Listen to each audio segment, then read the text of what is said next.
Assalamu alaikum wa rahmatullahi wa barakatuhu, and good evening to our listeners. Welcome to the last half hour of You Classified, this Tuesday, the 8th of June 2010.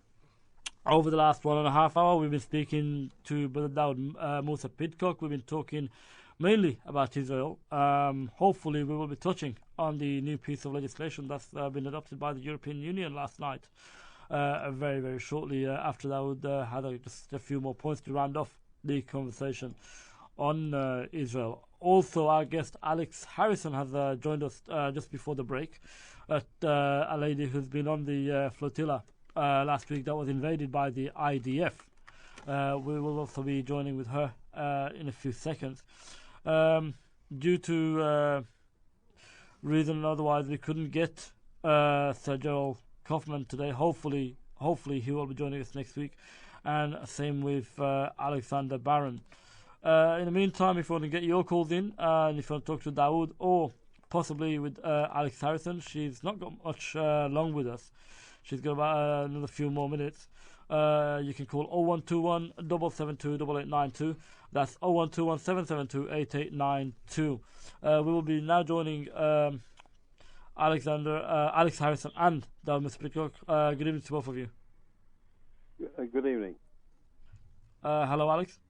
Oh, hello. Good evening. Yes. Good evening. Yes, so you were saying before the break the consignment or the cargo you were carrying with the flotilla, the cement and medical equipment. Now, there were some reports that on some of the ships they actually were carrying weapons. How true are those reports? I mean, that's absolute nonsense. Again, like so many of the Israeli statements, and it's an out-and-out insult to the authorities of the countries where we sailed from. We obviously went through all the usual port inspections, which are very similar to getting on an aeroplane. I know the Turks were very thorough. A friend of mine who boarded the Turkish boat even had his Swiss Army knife removed from him. And on our boats, I know that we were all strictly non-violent. All our boats were searched very thoroughly by the authorities in the country we departed from, be it Greece, Cyprus, elsewhere in the Mediterranean. I think it's very clear that we were all peace activists. We're not a violent organisation. If we'd been looking for violence, the results on the boats would have been quite different. With 500 of us that have been soldiers seriously injured, there were no weapons. What the young men on the Marmara picked up to defend themselves with were things like broom handles, parts of the railing of the ship. And you have to remember that the ship is a piece of machinery, and if you took a long car journey, you'd take a toolkit with you. of course. Now, I heard from my friends on the Marmara, and I didn't see it myself, that after the passengers were rounded up and sat down and detained, the soldiers then went into the galley, the ship's kitchen, and removed the knives to put them out on display. There's no evidence that these knives were used by the passengers or against the soldiers. If they had been, the Israelis would be showing us all pictures of soldiers with knife wounds. That hasn't happened. It's just shameless publicity and lying on their part. Audacity and mendacity, which is what they're brilliant at. How did you feel at the time when you were there? What was the feeling on the boat as well? Well, we saw the beginnings of the attack on the Marmara, and it's the smallest ship in the Flotilla. We've been sailing very close to them, actually for our protection. When they first came at the Marmara, when the warships that had been on the horizon launched the Zodiac speedboats towards us, we thought that those boats were too small to be coming for the Marmara, and we thought they were coming for us. And as we moved away from them, only two of the speedboats stayed with us. We saw the others coming down on the Marmara.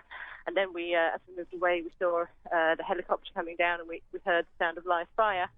But at that point, we had no idea that people had been killed or really shot. Now, I was on a boat last year that was taken by force by the Israelis. And although we were roughed up, manhandled, battered and bruised, they didn't use lethal force on us. And this year, I didn't really expect it to be any different. But the last message we received on the radio from the captain of the Marmara as we pulled away, we asked him if we should stay because we'd seen the helicopter coming down. We asked if we should stay and be of any try to be of some assistance. And at that point, I now know that the captain of the Marmara knew that at least 2 of his passengers were dead. He didn't tell us. He simply told us that they were being brutally attacked, but that we must carry on and try to get out the footage that we had. And the reason that we had to carry on to do that was because for several hours at that point, our telecoms had been knocked out by the Israelis. The GPS had been blocked. Our satellite phones and different networks had been blocked. Yes. And he wanted us to outrun the block so that we could get the evidence out. And at that point, we really didn't know what had taken place or what was unfolding on the Marmara. So I think at that point, I just felt a sense of disappointment and of apprehension of what was to come, because we knew they would eventually come for us. What I didn't know was the level of violence that we would face and how that would go on. And I think that's my outstanding feeling from the experience. Last year, once we were taken into custody, we were treated as normal prisoners. This year, we were put in a special compound, and at every step of the way, we were mocked and humiliated. We had all of our legal rights, and I say legal rights as Israel defines them. We had all of our legal rights, detainees, You denied just us. you preempted me there in a way. Continually mocked and humiliated and treated just with utter contempt, and the hate that they had was relentless. And I think that was the most shocking thing for me. I don't know how many different stories to tell you. I think one that really upset me in prison was a woman, a passenger who had been with her husband when the Israelis had shot him through the head on the boat. She was just thrown into prison with the rest of us, and on the second day she was brought a photo of him, by which point he'd been dead for 36 hours, and his face was bloated and distorted, and she was just handed a photo like it was a takeaway menu to identify him. And their callousness and inhumanity absolutely shocks me. And this went on right till they were deporting us against our will. At the airport, they beat some of the women. We saw them very severely beat 3 of the men. I mean, one so severely that he couldn't get on the plane. The Israeli soldiers actually beated up some of the women on the convoy. Yes, I was with the last group of women to go through, the last 15 of us, when they held us in prison vehicles for what should have been a 40-minute journey. They kept us in the prison vehicles for 6 hours without food and water or access to the toilet, generally shouted and jeered at us, as they had done all the way along, taking photos against our will, shouting, which is illegal to photograph prisoners, shouting and jeering, pushing us around. We all had bruises just from where we were continually manhandled and searched and bodily searched against our will. And at the airport, they penned us in, surrounded us by soldiers that whistled and jeered at us. And on 2 occasions, soldiers just waded into the group of women and beat women indiscriminately for no reason at all. With all this, obviously, and at that point, we were also watching the other side of the barrier as they jumped on and beat men, one of whom was beaten so severely he couldn't get on the aeroplane. But I think that the saddest thing I saw at the airport was the final passengers coming to the plane were the men who'd come from hospital, and they were injured. And many of them had been shot in the top of the foot. Now, this is I believe, from when the helicopters were descending over the Marmara. Yes. They began firing live fire out of the helicopters. And that's why these men were shot either, the victims who died were shot in the top of the head. The other men were shot in the top of the feet because the fire was coming from above them. And I saw these men coming through the airport. We'd all had all our belongings removed from us, everything down to just the clothes we stood up in, everything else, even the papers out of our pocket had been taken, our wallets and everything. These men were still, on Wednesday evening, were still in the clothes they'd been in from Sunday, covered in blood, torn and tattered.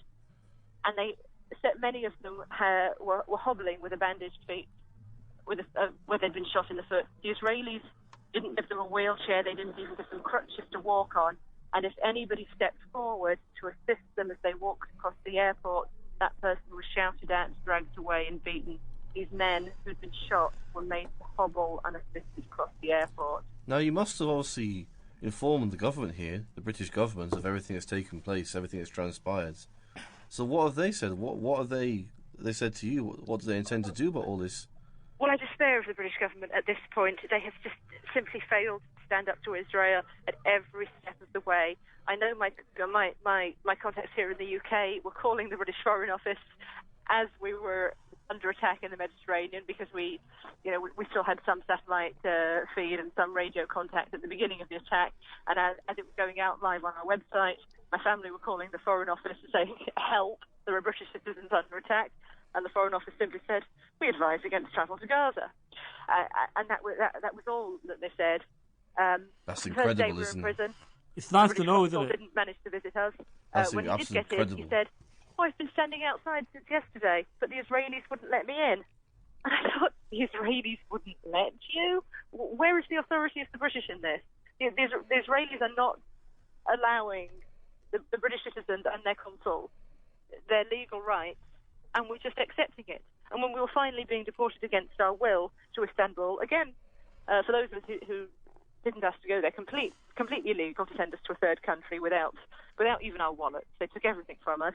I said to the British consul, "I'm not going." And he said, "Well, they're sending you, that's it." And I said, "It's illegal, stop them." He said, "Oh, well, Israel does what Israel does. We can't stop them. They're going to send And that you." is, That's really what he said, honestly. and that is what he actually said. Israel does what it does. It's those incredible, words. isn't it? He just sort of threw his hands up in the air. He was very, very nice personally, and he came to check that we were alive and weren't being abused. But he Well, had no that's something at least. authority whatsoever to stand up to what Israel was doing.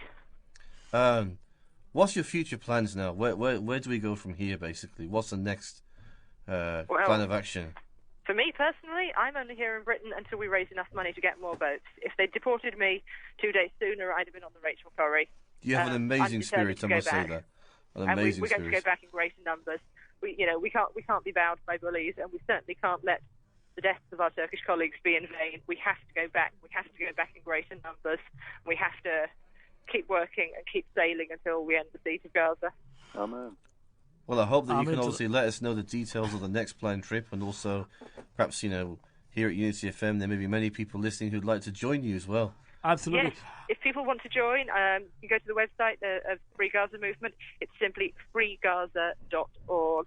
If people want to get involved, there are numerous ways they can. There's a passenger application form to fill out. And, of course, the most important thing for us at the moment is donations. It costs a considerable amount of money to launch this ship. But in terms of the impact that it's had, I think every penny has been well spent. It's been well worth it, because we've had such an incredibly positive response. And Now, I hope Alex, this if counts. I hope we make this count now. If I can just move on a little bit. Well, as you know, I've been through your own experience, and it's a harrowing experience, and I take my hat off to you for... Well, actually, Silas, I was thinking that Darrell's also been listening Yes, here as I well. do want to. Yes, brilliant stuff, Alex. Thank you. I'd like to invite you to come on my program. I do a regular 2 programs in Sheffield, Birmingham Community Radio. So I'll get your details from the brothers there. That would be great. I'd love to talk to you. And what you've just said, I was quoting from biblical text. What you've just described was happening 2,000-3,000 years ago. The same problem. I just want to read you the final verses from Isaiah 22, and it said, "And the word of the Lord came to me, saying, Son of man, say to her, you are a land that is not cleansed or rained on in the day of indignation. The conspiracy of her prophets in her midst is like a roaring lion tearing the prey. They have devoured people. They have taken treasure and precious things. They have made many widows in their midst. Her priests have violated my laws and profaned my holy things. They have not distinguished between holy and unholy, nor have they made known the difference between the clean and the unclean. And they have hidden their eyes from my Sabbath, so that I'm profaned amongst them. Her princes in her midst are like wolves tearing the prey to shed blood, to destroy people, and to get dishonest gain. Her prophets plastered them with untempered mortar, seeing false visions and divining lies for them, saying, Thus saith the Lord, when the Lord has not spoken." And it goes on. So I saw, and the final piece is, on that day the remnant of Israel, the survivors of Jacob, shall cease to lean on him that proved to be their destroyers, but shall loyally lean on the Lord, the Holy One of Israel. And a remnant shall turn again, a remnant of Jacob. Your people Israel may be many as the sands, but on a remnant shall turn against them, and the instrument of final destruction, justice in full flood. said the Lord, and I will bring the final destruction upon the earth. Israel will be the cause of this, the final thing. But what Alex has just said is just repeating that Israel has been notorious and lies and has committed murder and continues to do until somebody stands up and says no. Now, Rachel, Alex, as I was going to say, despite your harrowing experience, you're doing it again, and I really do admire you, and all of us here and our listeners actually, have the utmost respect for you guys who've been on the Flotilla. Now, on Sunday, the Rachel Corrie was taken. What can you tell us about that? What details do you have at the moment of the Irish boat? Well, I'd like to applaud my colleagues who followed us in the Rachel Corrie, because when they sailed, they knew exactly what level of violence that they might be facing. And I'd like to say that there will be hundreds of us more following again, standing up to the bully that is Israel, because we won't let them deter us with their threats. And the Rachel Corrie was, as you know now, was also taken by Israel, and I think that shows that Israel is really quite determined to escalate things at the moment. The level of brutality has increased even from last year, and the level of their determination to stop anybody going through to Gaza has increased. One thing I want to note about the Rachel Corrie, the Israelis have said that they will examine any aid and possibly transfer some. Of course, everything that is on the Rachel Corrie is on Israel. Is not on Israel's permitted list. It's banned, and this, things like cement and pen and paper and medical supplies, which I saw myself being loaded in Dundalk in Ireland. I very much doubt that Israel will allow anything off the boat through, but the authorities in Gaza have said if they are offered aid from the boat, they will decline it, because this isn't about aid. They don't want to be reliant on aid. There is no natural disaster in Gaza. There is no need for them to be reliant on aid. Their suffering is entirely a result of the Israeli siege and the Israeli occupation. I may quote you from Gaza should have a thriving economy. Gaza should have an open port. So if anything is sent onto Gaza by the Israelis from this boat, the Gazans are going to have made the brave and strong decision to refuse it. Now, there was a quote from an Israeli military official that the whole point of the Rachel Corrie going to the Gaza Strip, it was a publicity stunt. What do you make of that? Sorry, the sailing of the Rachel Corrie was a publicity stunt? The whole, the defying the blockade of Gaza by the Rachel Corrie was actually, it wasn't to deliver aid to Gaza, but, and I quote, he said, it was actually for a publicity stunt. Well, if you consider breaking the siege of Gaza and attempting to allow the Palestinians to have some dignity and have an open port and an open trade link, if you consider that a publicity stunt, then it's a publicity stunt. But I wouldn't say so. I mean, there was aid aboard the ship, and the aid is such a tiny quantity compared with what's needed that it was more of a symbolic gift to what to kind our of aid? host. What kind of things What were was there? aboard the Rachel Corrie? Yes. We had, I think, 40,000 tons of cement, plus many tons of medical equipment, including medicines, wheelchairs, Zimmer frames, IV drip stands. We then had sports equipment. We had equipment donated by football clubs. We had toys, and we had educational supplies such as pens and paper. Really dangerous items like footballs and was that paper. donated by everyday people? Yes. We fundraised, the Free Gaza movement fundraised for the money to buy cement. Everything else on board was donated mostly by general public in Ireland, and some came from Britain. Which is quite significant considering the state of recession that the Irish are going through right now as well. Yeah. Many of them have actually lost their homes, and it's really probably one of the worst cases of deficit in the whole Eurozone. Yeah, and but yet people still, are genuinely touched by what's happened in Gaza and want to do what they can, and that comes from the support we have comes from a broad section of society. Well, we're genuinely touched here. Myself, side. I'm sure Dawood is here. We're all genuinely touched ourselves. Absolutely brilliant stuff. Yeah, and it is important to remember that the news story isn't really about what happened to the passengers and what happened to the ships. It is still all focus should still all be on Gaza, and that's why we're doing this, is to bring the focus to Gaza, because what we went through isn't 1% of what Gazans go through every day. And the main difference is, they may beat us and harass us and kill our colleagues and steal our boats, but we all have governments that should be able to take action on our behalf. Our governments are capable of taking action against Israel, and they have chosen not to.